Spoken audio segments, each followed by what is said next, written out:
Olá, boa tarde, sejam todos muito bem-vindos a mais esta edição do Opinião Cidade, ao vivo aqui pela TV Rio Preto de São José do Rio Preto, pelo canal 7 da NET para toda Rio Preto, pelo site www.tvriopreto.tv para todas as outras cidades do Brasil e até do mundo.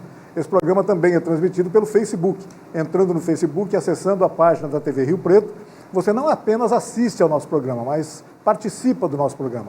Pode interagir conosco, enviando perguntas aqui para os nossos entrevistados, fazendo críticas, observações, o que você quiser fazer. E, aliás, a gente sempre quer que você faça isso, a gente sempre estimula você a interagir conosco no Opinião Cidade. Sejam todos, portanto, muito bem-vindos. Eu estou recebendo hoje aqui no estúdio do Opinião Cidade o doutor Danilo Zanardo Chamas, cirurgião plástico, pós-graduado em cirurgia crânio-maxilofacial. Nós vamos falar sobre cirurgia plástica após o parto. Certamente o momento do parto, o momento da gravidez, é um momento importantíssimo e sublime para a mulher, para todas as mulheres. O problema é que depois do parto, o espelho passa a agir como uma espécie de um algoz das mulheres. E elas se preocupam muito com a questão física e, em geral, às vezes até durante o parto, ali um pouco depois disso, já pergunta para o médico se há possibilidade de fazer a cirurgia plástica para corrigir o chamado pneuzinho, para corrigir mama, etc., logo depois do parto. Nós vamos conversar com o doutor Danilo aqui exatamente sobre isso. Doutor Danilo, primeiro, obrigado pela sua presença em nosso programa. Isso que eu falei é verdade, né? Em geral, as mulheres, sobretudo as mulheres, muitas delas muito jovens, né? Muito preocupadas ainda com a exuberância do corpo, etc., e certamente a gravidez vai ocasionar algum descontentamento com o espelho, como eu disse agora há pouco. E elas, às vezes, vão pedir para o médico se pode fazer. E o que o senhor, quando as pessoas perguntam isso para o senhor, o que o senhor responde para elas? Pode, não pode? Existem casos em que deve ou não deve? Obrigado pela sua presença. Eu que agradeço. Boa tarde a todos. Realmente isso é uma questão muito frequente no nosso consultório. As mulheres sempre depois no pós-parto, né, elas ficam com essa dúvida, quando que eu posso operar, quando que eu tenho que esperar, realmente tirar um pneuzinho aqui, uma gordurinha ali. Então isso sempre é bastante importante e sempre temos que ter, eu explico geralmente, que a mulher, principalmente após ter o nenê, ela tem que aguardar pelo menos um período mínimo aí, até a criança crescer um pouquinho, em torno de 6 meses, o seu organismo mesmo retornar ao que era anteriormente, perder um pouco de peso. Então, obviamente, cada caso é um caso, mas, em geral, é esse o período mais ou menos que a mulher espera, em torno de 6 meses a 1 ano, até o organismo retornar basicamente ao que era antes do parto, ela perdeu o peso que ela adquiriu durante a gestação. Então, basicamente, é por aí que a gente começa a consulta. O doutor Danilo estava me explicando, antes da gente começar o nosso programa, que é normal que, em média, a grávida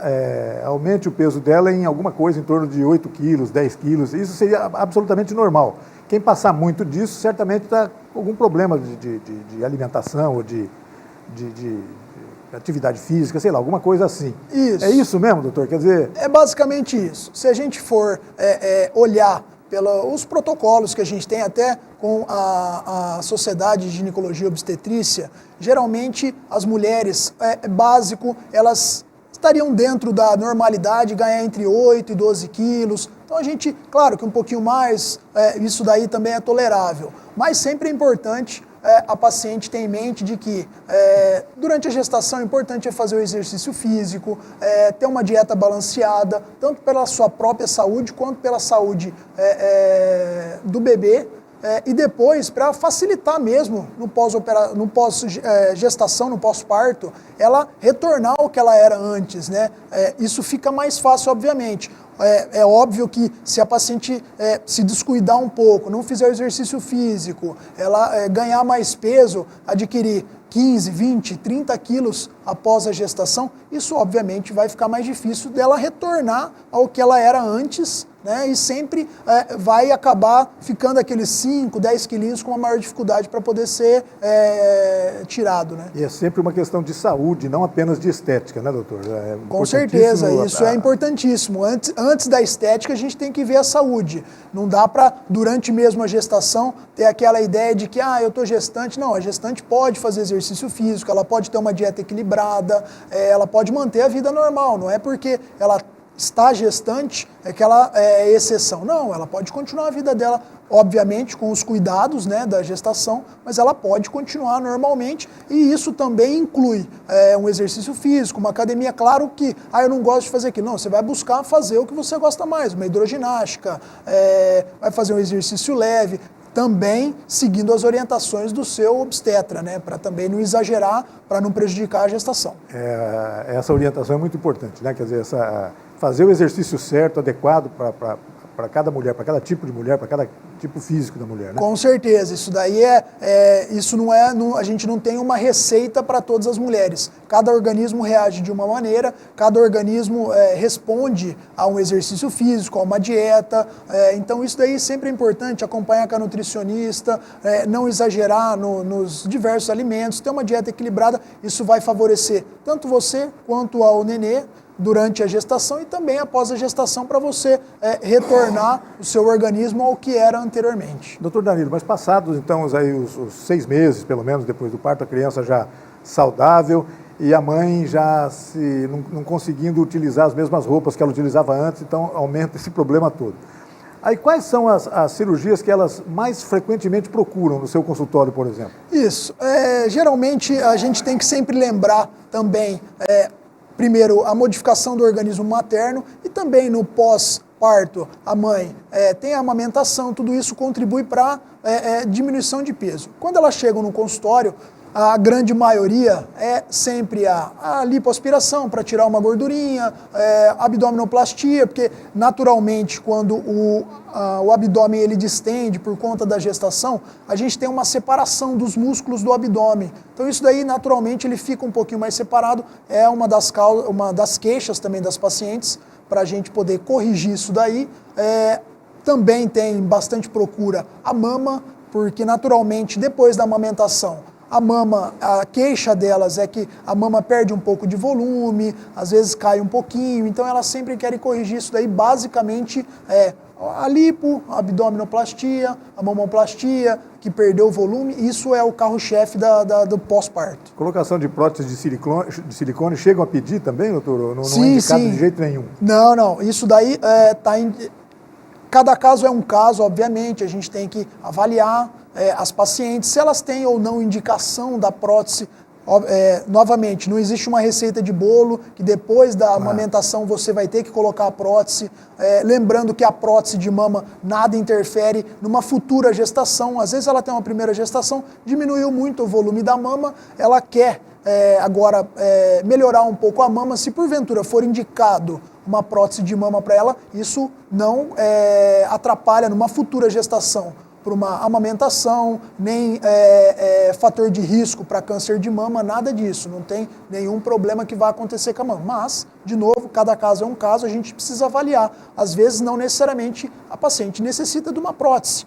Ela precisa realmente tirar um pouco do excesso de pele, mas a gente consegue montar a mama de acordo com a necessidade da paciente. Isso também tem o biotipo da paciente. Não adianta a paciente um pouquinho mais baixa de altura, querer colocar uma prótese muito grande que vai ficar desproporcional. Lembrando que tudo tem que ser proporcional ao corpo da paciente. Isso é o cirurgião plástico que tem que orientar, deve orientar, além do bom senso das pessoas também. Sim, né? Com certeza. O cirurgião plástico, sempre procure um cirurgião credenciado pela Sociedade Brasileira de Cirurgia Plástica. Ele é o profissional mais indicado para estar fazendo essa avaliação nas pacientes, para ver o que é o mais equilibrado e propor para a paciente o tratamento, e a paciente também falar para o cirurgião o que ela tem em mente, para chegar num consenso que é melhor para o paciente.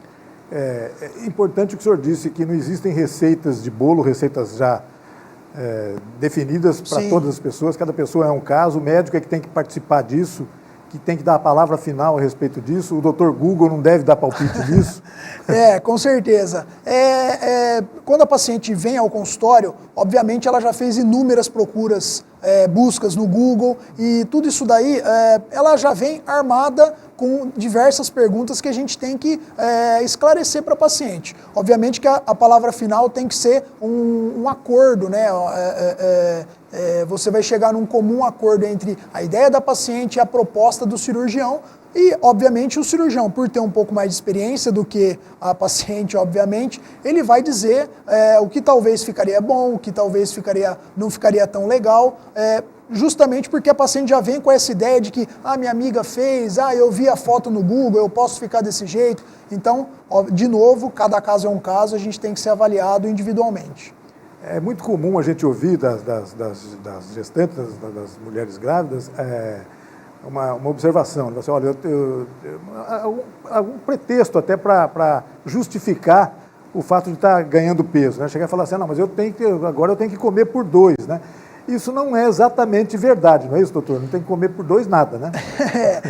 Basicamente isso é uma frase que a gente costuma ouvir muito, né, durante a gestação.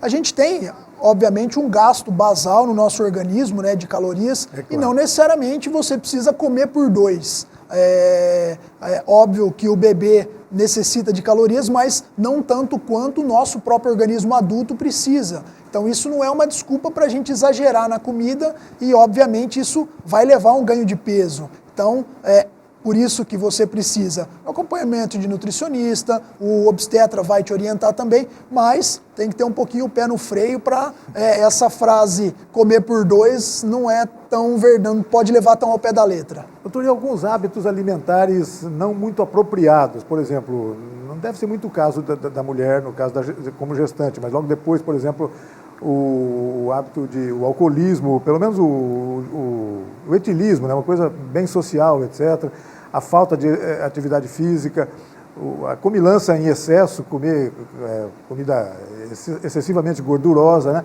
Tudo isso deve ser evitado, né? Sim, com certeza. Não vou nem perguntar sobre tabagismo, porque não precisa nem falar. A gente tem que evitar. Hoje em dia, tabagismo, o etilismo, mesmo que o social, durante a gestação está proscrito, né? Não dá para a gente manter esses hábitos. Isso é tipo assunto... Eu acho que isso daí é um assunto já bem discutido. Isso daí prejudica tanto o organismo materno quanto o organismo da criança. Depois do pós-parto também, a mãe não deve evitar, né? E essas outras... Fumar nunca é bom, pode parar para sempre. Com certeza. O tabagismo, ele não deve ser continuado, né? Por quem tem esse hábito, é melhor até procurar parar, porque o tabagismo não tem nenhum benefício, só existe um malefício a curto, médio e longo prazo. E a outra pergunta que você fez é a respeito dessas comidas, é o que a gente chama de junk foods, né? As comidas rápidas, instantâneas, né? Esses lanches, tudo mais, isso deve ser evitado. A gente tem que procurar, principalmente a gestante, procurar comer melhor, mais diversificado, mais nutrientes. Isso tudo faz bem para o organismo, de novo, num curto, médio e longo prazo. E também depois de operar, para você se recuperar do pós-operatório, isso também é importante porque tem muitas vitaminas, né, minerais e tudo mais. Isso favorece bastante a recuperação do pós-operatório. Doutor Danilo, uma outra questão que deve ser levantada com alguma frequência no seu consultório, por exemplo, nos consultórios dos cirurgiões plásticos de uma maneira geral, a questão da mulher grávida, ao estar se preparando para o parto, já perguntar para o cirurgião plástico se ela poderá fazer alguma cirurgia plástica logo após o parto, junto com o parto. Em seguida, na sequência, como é que é isso? Isso é uma pergunta não tão frequente, mas acontece e isso tem que ser bem esclarecido. Também é proscrito, não é indicado fazer esse tipo de procedimento logo após o parto. Primeiro porque a gestante, logo depois que ela, no nascimento do bebê, o organismo dela não retornou ao que era antes da gestação. Então a gente não sabe como que ele vai ficar, quanto de peso ele vai ficar, tem as alterações do organismo materno, o tamanho do útero ainda não voltou ao normal, a mãe vai amamentar, então tudo isso daí vai pegar o peso do nenê, então tudo isso daí vai querer colo, vai querer colo, então tudo isso daí vai acabar forçando a cirurgia e isso não vai ser legal para ela porque o resultado não vai ser satisfatório. Isso daí também não vai ser legal, ela tem que se recuperar primeiro da gestação para depois pensar, até mesmo porque depois de 3, 6 meses, 1 ano que o organismo retornar ao que era antes, muitas vezes ela nem necessitaria fazer aquele procedimento que ela gostaria de fazer. Muitas vezes porque a mulher vai estar realmente bastante jovem, né? Numa idade rápida recuperação, inclusive. Sim, com certeza. A gente já vê que o organismo mais jovem, obviamente, ele se recupera um pouco mais rápido, né, do que a mulher que já tem uma idade um pouco mais avançada. Então, isso daí é importante, esperar esse período mesmo para poder o seu organismo voltar ao que era antes, né? Você ter a recuperação, o bebê obviamente crescer, ele vai querer colo, você vai precisar amamentar. Então tudo isso daí não seria legal para a parte fisiológica do crescimento do nenê também, né? No caso da mama, do próprio abdômen, você se limitaria às suas atividades por conta do pós-operatório cirúrgico, então isso é proscrito. O momento da maternidade, né, logo depois, os primeiros momentos, os primeiros tempos da maternidade, são um período mágico para a mãe, para a família toda, né? Então ela tem que curtir muito esse momento, né? Não deixar que nada atrapalhe. Então, se alguma cirurgia, qualquer coisa que for atrapalhar, não deve atrapalhar, não é isso? Sim, com certeza. O momento da maternidade é um momento único, então tem que aguardar, curte esse momento, espera, todo o processo fisiológico, o retorno do organismo ao que era antes, a amamentação, o retorno do tamanho uterino que era, todas as partes do organismo materno a retornar ao que era antes. Então, depois pensar numa cirurgia, se realmente tiver indicação, não dá para a gente super indicar uma cirurgia que não tem necessidade. Claro. Então, na verdade, por isso que cada caso é individualizado. O que a gente tira dessa aula que o senhor nos deu aqui hoje, doutor Danilo, é que a regra de ouro nessa questão é tratar esse assunto com foco na preocupação com a saúde, não com problemas estéticos, nada disso, sempre com a saúde. E claro que as questões estéticas vêm em seguida, as pessoas também têm alguma importância em relação a isso e tem que ter.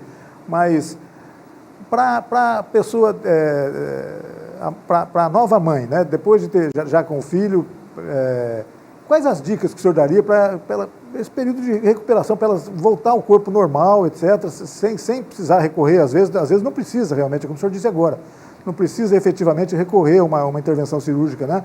Mas se for preciso, a medicina está aí para isso. Mas se não for necessário, não é, né? Então sempre pode haver orientações a respeito disso. Queria que o senhor desse dicas sobre isso, quer dizer, a alimentação depois, a atividade física, enfim, tudo isso. Parece que a gente sempre tem a impressão que todo mundo sabe disso, mas é bom sempre lembrar, não é isso, doutor Danilo? Sim, com certeza. Conforme a orientação que eu já tinha falado anteriormente e volto a reforçar, se porventura a gestante durante a gestação consegue ter uma alimentação adequada, consumir alimentos saudáveis, ela obviamente não vai ganhar tanto peso se ela fizer exercício físico, manter um bom acompanhamento, tanto com o seu ginecologista obstetra quanto uma nutricionista. No pós-parto, isso ela já vai estar implementado no seu dia a dia. Então ela vai ter uma dificuldade menor. Obviamente que ela tem que respeitar o período que ela tem do pós-parto, para depois ir às orientações do obstetra, para ela voltar a fazer um exercício físico. Não é o momento no pós-parto de pensar em fazer regime. Claro. Obviamente que você não vai se privar, até mesmo porque se você tem a amamentação, isso tudo vai depender do seu organismo. Se o organismo não estiver equilibrado, você não consegue cuidar do bebê, você não consegue amamentar corretamente. Então a ingestão de nutrientes, vitaminas, uma dieta equilibrada, isso vai ajudar. A própria amamentação vai ajudar o organismo a retornar muito próximo ou que era anteriormente. Isso daí vai ser bem benéfico tanto para a mãe quanto para o bebê. Ou seja, já durante a gestação é importante tomar todos esses cuidados para que depois não seja necessário uma solução mais radical mais tarde. Então, cuidando antes, quer dizer, impedindo que ganhe, por exemplo, 30, 40 quilos durante uma gravidez, aí realmente fica difícil depois. Sim, justamente. Ganhar muito peso durante a gestação é complicado até para a mãe, no pós-parto, perder esse peso, né? Geralmente, claro, quanto menor o peso ganho, mais rapidamente a gente vai... as mães vão conseguir eliminar esse peso. Claro que, como isso já está bem explicado, a amamentação ajuda bastante e, naturalmente, o seu organismo vai conseguir eliminar. Mas o ganho excessivo de peso, obviamente, não é bom nem para a saúde da mãe, né? Nem depois pós-parto ela vai ter muita dificuldade para poder perder esse peso. E também é complicado depois tentar recorrer a uma cirurgia plástica, que não tem uma indicação de perda de peso. Ela, na verdade, Claro. tem uma indicação, você não vai lá com o intuito de perder o peso. Claro. Você vai para lá para tirar um excesso de gordura que ficou, que você não está conseguindo tirar, ou uma pele que distendeu e não retornou o que era antes. Então, essa é a finalidade da cirurgia. A mulher reclama muito de estrias, coisas do gênero. Sim, justamente. Isso daí também é bem importante, a hidratação da pele, que obviamente quando ela está esticando, tem variados tipos de pele, por isso que também a consulta é individualizada. A pele pode ter uma estrutura, ela tem uma estrutura diferente de paciente para outra, isso pode levar ou não mais estrias, isso é interessante. O dermatologista também acompanha junto, uma boa hidratação da pele do abdômen principalmente, para melhorar essa parte e também depois não ficar com essas sequelas, entre aspas, né, a estria principalmente no pós-parto. Um exemplo claro de que não existem receitas prontas é porque existem biotipos muito diferentes. Por exemplo, a mulher negra deve ser muito diferente em relação a uma mulher caucasiana, a mulher branca, por exemplo, em relação a isso, né, doutor? Tudo isso tem que ser levado em conta, ou pelo cirurgião plástico, ou pelo dermatologista, ou pelo pediatra, enfim. Sim, obviamente, a gente tem já diversos estudos já dizendo que o paciente asiático e da pele negra, ele tem uma incidência maior de queloides, que é uma preocupação bem frequente no consultório. Claro que a gente tem terapias e tratamentos para esses queloides, mas tem que ter bem explicado para o paciente que a incidência nesse tipo de pele é mais aumentado do que o paciente de pele branca. Isso pode acontecer. Não necessariamente, claro que o queloide você tem em determinadas regiões uma incidência maior ou menor, mas o paciente realmente, o asiático principalmente, e o paciente da pele negra, ele tem que ter a ciência de que isso pode acontecer no organismo dele numa maior frequência do que um paciente com a pele branca. Mas isso nada impede dele fazer a cirurgia. Isso daí também o pós-operatório da cirurgia plástica, a gente consegue melhorar a qualidade da cicatriz, deixar a cicatriz mesmo sem tensão, e quanto melhora a cicatriz, né, o procedimento, você consegue pelo menos tentar não deixar tensão na pele, para tentar não formar um queloide, alguma outra coisa desse tipo. Bacana. Doutor Danilo, as pessoas que estão nos vendo, que quiserem entrar em contato com o senhor, tem algum e-mail, algum meio de comunicação que as pessoas poderiam conversar com o senhor, perguntar, porque eu imagino que um monte de gente muito interessada em tirar dúvidas a respeito desse assunto. Sim, com certeza. O e-mail é danilochamas@hotmail.com ou contato@danilochamas.com.br. Pode mandar as dúvidas que tiverem. Tem o Instagram também, Dr. Danilo Chamas, a página no Facebook e o Twitter também. Então, pode ficar à vontade, mandar as dúvidas que tiverem, que a gente vai responder com o maior prazer. Deve ser bom, eu imagino que um médico, sobretudo um médico consciencioso como o senhor, deve gostar de receber esse tipo de perguntas das pessoas. Eu tenho dúvida em relação a isso, acho que é muito bacana para... Eu acho que o esclarecimento, médico, né? eu acho que o esclarecimento do paciente antes é o que vai fundamentar a boa relação entre o médico e o paciente. A boa relação médico-paciente é fundamental para qualquer tipo de procedimento. Essa boa relação eu imagino que já seja terapêutica, né? Sim, justamente. Desde um paciente que tem uma gripe precisa ser ouvido, quanto um paciente que precisa de um procedimento cirúrgico. O paciente às vezes tem uma dúvida quanto à anestesia, muitos têm um pouco de medo, receio da anestesia geral, por conta do que vê na TV, por conta do que lê na internet, qual tipo de anestesia que é mais adequado, indicado para mim, para o meu procedimento. Então tudo isso daí vai basicamente da relação médico-paciente, a gente poder explicar, obviamente, todos os passos, o que vai ser feito para o paciente se inteirar de todo o procedimento e realmente para a gente formular aquela equação do que é o melhor para o paciente. Doutor Danilo, eu tenho certeza que se a gente continuar conversando aqui, nós temos assuntos para conversar muito tempo mais. Com certeza. Abordamos apenas uma questão. Um pequeno tópico. Um pequeno tópico, mas tem muita coisa para conversar. Então, desde já, o senhor fica convidado, oportunamente, de voltar aqui para a gente continuar conversando. Agradeço. Porque é uma prestação de serviço. Com certeza. É uma prestação de informações ao público que você está vendo. Muito obrigado pela sua presença. Tá certo? Eu que agradeço, estou à disposição. Combinado. E obrigado a você que nos acompanhou em casa em mais essa edição do Opinião Cidade. Desde já, você está convidado a estar conosco novamente amanhã, a partir do meio-dia, aqui na TV Rio Preto. Até lá, um forte abraço a todos. Tchau, pessoal.